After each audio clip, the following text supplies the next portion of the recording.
આરાસુરના અંબે માં તમે જમવા વેલા આવો ને.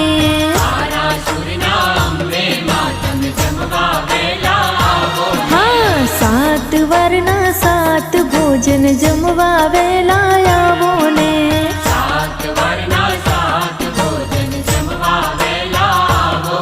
હે જમવા વેલા આવો માડી સૈયર સંગે લાવો ને.